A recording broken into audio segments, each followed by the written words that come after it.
Quiet Connection is proud to be affiliated with the Blue Dot Project through Postpartum Support International.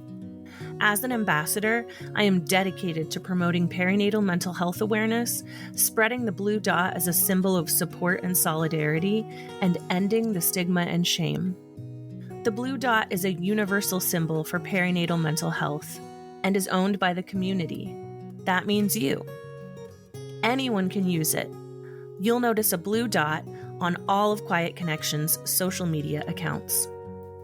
To learn more, visit thebluedotproject.org.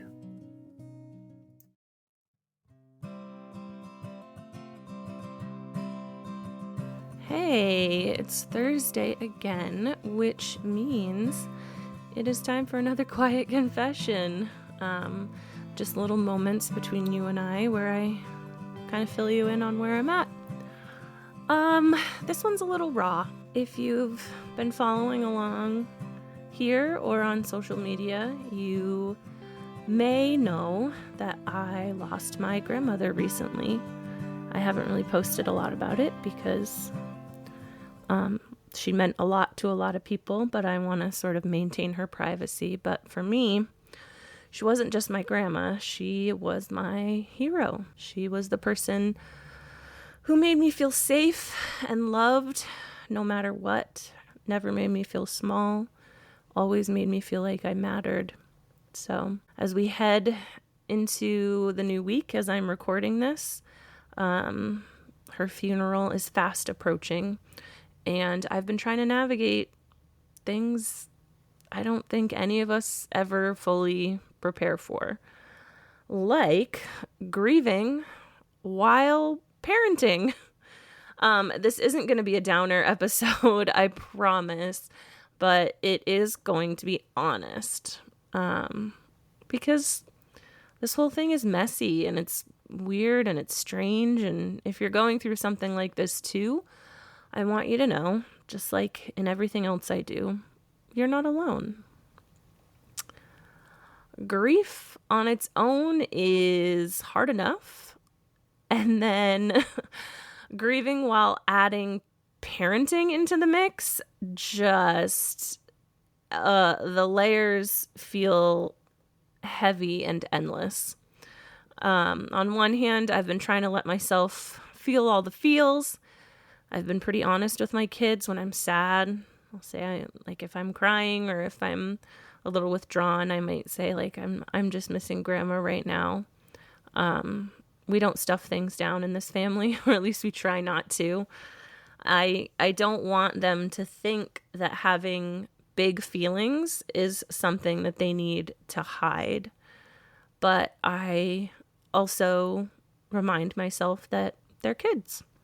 They definitely do not need to feel the full weight of my emotions on their shoulders. So I'm trying to balance it, being real without completely unloading and unleashing everything. But the truth is, it's been a lot. I've distracted myself whenever I can. I've been editing podcast episodes for Quiet Connection and Odd Moms on Call like crazy.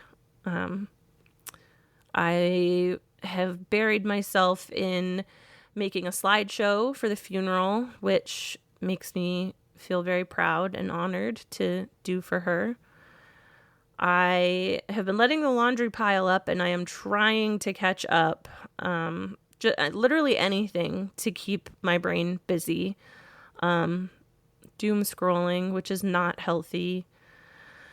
Yeah, I can't even focus on a show right now. I don't know. I'm just trying to be anywhere but here.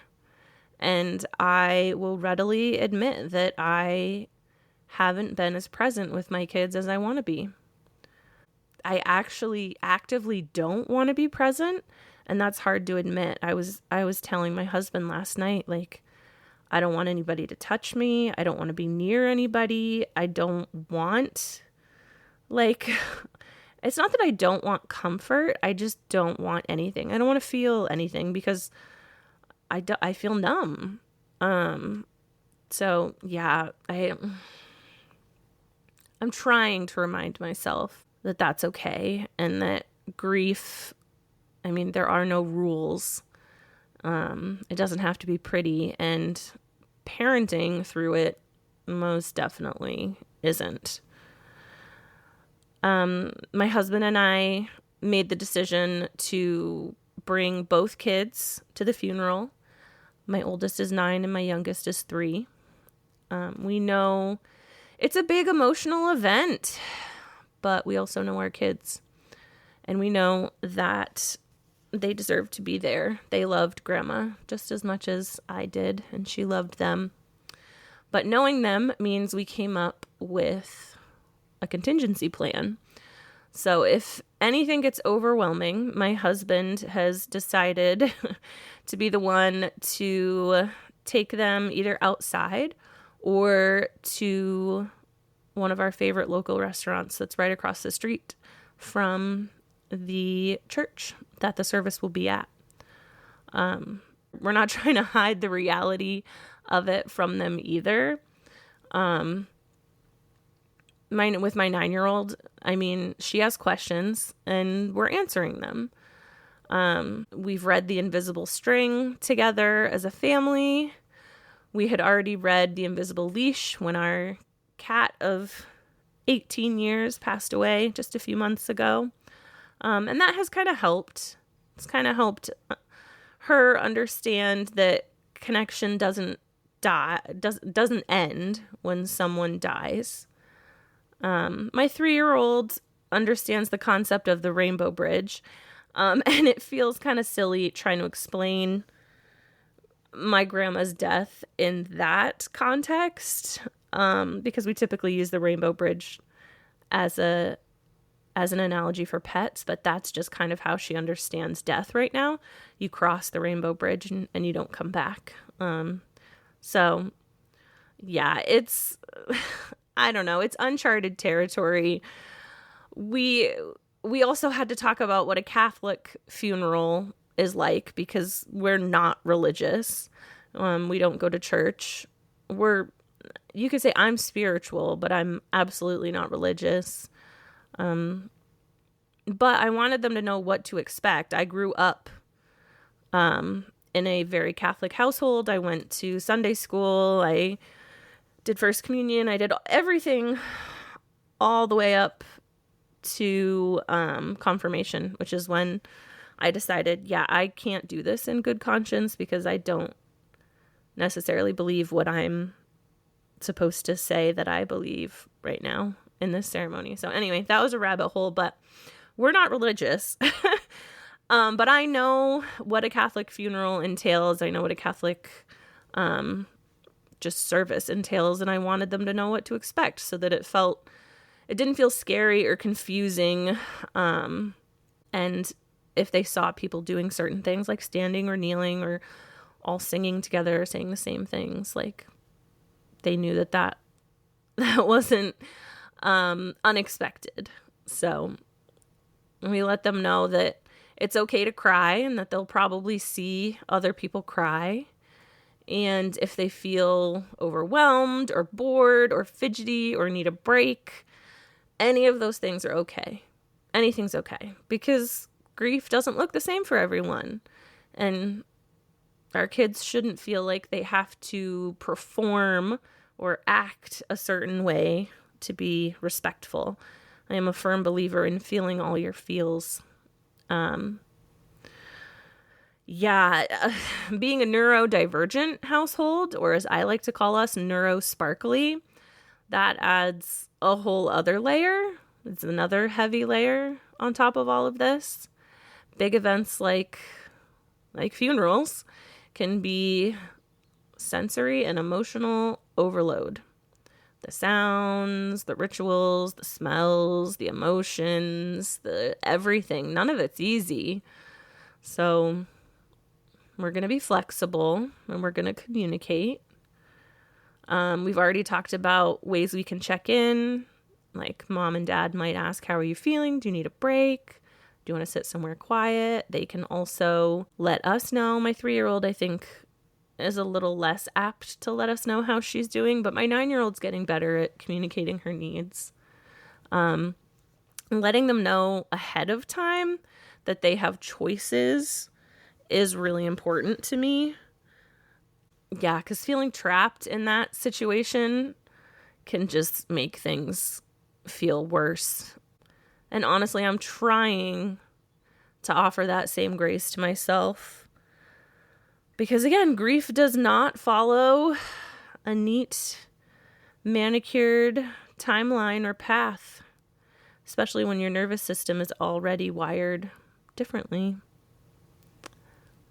I don't know. What I keep coming back to is parenting through grief isn't about getting it right. There is no right. I don't like that. It's just like the word normal. There is no normal. We just have to kind of show up as best we can. Even when your best looks different every day. Right now, my best is survival. Some days I'm relatively calm and open and I can answer any of the questions that either of my kiddos have. Some days I'm folding laundry and zoning out to a true crime podcast because that's all my brain can handle. I'll admit I don't often feel proud of how I'm balancing everything because it doesn't feel like I'm balancing everything. But I think that's just what this chapter is. It's imperfection, and that's okay. That's okay. I say this all the time, as my therapist likes to say, and that's okay. Yeah, so if you're listening and you're parenting through grief or something similar, I see you. It's messy, it's yucky, it's imperfect. It just doesn't feel nice. But it doesn't have to. Our kids don't need us to be perfect. They just need us to be present in whatever ways we can manage. They need us to be honest and tell the truth. They need us to listen, to let them cry or play or ask questions or completely do their own thing and be in their own world. And, maybe we need that too. Maybe I need that. I do need that too. I keep getting down on myself for just tuning out the world. But sometimes having a little space to fold laundry in the quiet, I just need it. I need it. So hopefully I kept my promise and that this wasn't a downer. Hopefully this sort of gives you a peek into how we're navigating grief, and maybe you have something similar that you're going through. But thanks for sitting with me. I'll be back next Thursday, hopefully with something a little lighter maybe next time. But until then, take care of your kids, take care of you. Call your grandma or your grandpa or your aunt or your uncle or your mom or your dad, whoever. Call them right now and tell them exactly what they mean to you. I was very lucky to have that opportunity before my grandma passed, and it is something that I will forever be grateful for. So, yeah, go get yourself a treat. Take a nap. You deserve it. I'll see you next week.